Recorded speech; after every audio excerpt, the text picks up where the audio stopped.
Hi hello welcome to my channel. ఇవాల్టి special అయితే mushroom biryani అండి.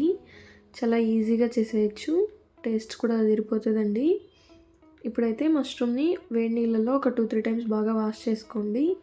ఇలా వాష్ చేసుకున్నాక ఇప్పుడు స్టవ్ మీద ఒక కడాయి పెట్టేసి అందులో కొద్దిగా ఆయిల్ వేసి ఆవాలు, జీలకర్ర, మిరియాలు, కరివేపాకు, చెక్క, లవంగ, ఒక 4-5 పచ్చిమిర్చి, ఒక ఆనియన్ కూడా వేసి బాగా ఫ్రై చేసుకోండి. ఆనియన్ ఇలా గోల్డెన్ బ్రౌన్ కలర్ వచ్చే వరకు ఫ్రై చేసుకోండి. ఇలా ఫ్రై చేసుకున్నాక ఇప్పుడు వాష్ చేసి పెట్టుకున్న మష్రూమ్ని ఇందులో వేసి చిటికెడంతా పసుపు, 1 teaspoon salt, 1 teaspoon అల్లం వెల్లుల్లి పేస్ట్ కూడా వేసి బాగా ఫ్రై చేయండి. మష్రూమ్ ఒక 70% కుక్ అయినాక టమాటా కూడా వేసి బాగా ఫ్రై చేసుకోండి.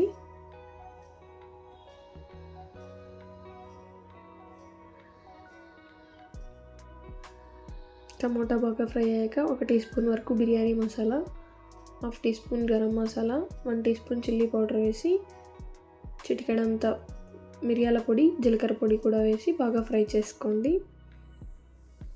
ఫ్రై చేసుకున్నాక ఒక 100 ml వరకు పెరుగు కూడా వేయండి.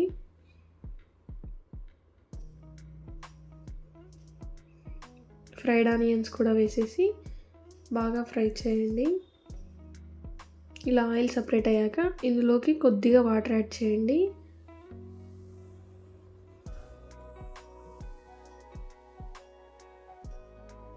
పైన కొత్తిమీర, పుదీనా, కరివేపాకు వేసేసి ఒక 5 మినిట్స్ బాగా ఫ్రై చేసుకోండి. గ్రేవీ అయితే రెడీ అయిపోతుంది. ఇప్పుడైతే రైస్ ప్రాసెస్ చేసేద్దాం రండి. ఒక 10 మినిట్స్ వరకు బాస్మతి రైస్ ఇలా నానబెట్టుకోండి. తర్వాత ఒక గిన్నె తీసుకొని 2 కప్స్ రైస్కి 6 కప్స్ వాటర్ వేసేసి అందులోకి బిర్యానీ ఐటమ్స్ అన్నీ వేసేయండి. కరివేపాకు, పచ్చిమిర్చి, ఆవాలు, బిర్యానీ ఆకు, బిర్యానీ స్పైసెస్ అన్నీ వేసి ఒక 2-3 టేబుల్ స్పూన్స్ వరకు ఆయిల్ లేదా నెయ్యి వేయండి. వేసి ఇలా వాటర్ బాగా మరిగాక ఇప్పుడు ఇందులోకి వాష్ చేసి పెట్టుకున్న బాస్మతి రైస్ కూడా వేసేసి ఒక 70% మాత్రమే కుక్ చేసుకోండి. ఇంకా 30% దమ్ పెట్టినప్పుడు కుక్ అయిపోతుంది.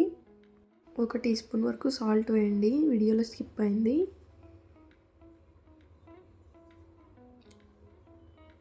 ఇలా ఒక 70% కుక్ చేసుకున్నాక దమ్ పెట్టుకోవడానికి ఒక గిన్నె తీసుకొని ఆయిల్ బాగా అప్లై చేసి పెట్టుకోండి. ఒక లేయర్ రైస్ వేసేసి గ్రేవీ కూడా వేయండి. నెక్స్ట్ లేయర్లో గ్రేవీ వేసి బాగా స్ప్రెడ్ చేసుకోండి.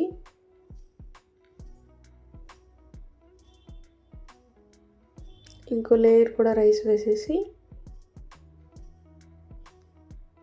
పైన కొత్తిమీర, బ్రౌన్ ఆనియన్స్ కూడా వేసేయండి. ఇలా వేసాక ఇప్పుడు ఒక గ్లాస్లో వాటర్ తీసుకోండి. నేను అందులోకి ఫుడ్ కలర్ కూడా యాడ్ చేశాను. మీకు ఫుడ్ కలర్ వద్దంటే స్కిప్ చేయండి. పైన ప్లేట్ పెట్టేసి ఏదైనా వెయిట్ పెట్టండి. 10-15 మినిట్స్ లో ఫ్లేమ్లో పెట్టి కుక్ చేసుకోండి బాగా. అంతే అండి, చూసారు కదా అసలు ఎంత బాగా దమ్ అయిపోయిందో. మష్రూమ్ బిర్యానీ అయితే రెడీ అయిపోయింది. ఈ వీడియో మీకు నచ్చినట్లయితే ప్లీజ్ లైక్ చేయండి, షేర్ చేయండి, సబ్స్క్రైబ్ చేసుకోవడం మాత్రం మర్చిపోకండి. ఇలాంటి మరిన్ని వీడియోస్ కోసం కమెంట్ బాక్స్లో కమెంట్ చేయండి. మష్రూమ్ బిర్యానీ తిన్నారంటే నిజంగా అప్పుడు పక్కన చికెన్ బిర్యానీ ఉన్నా తినాలనిపించదండి, అంత టేస్టీగా ఉంటుంది. Thank you, bye.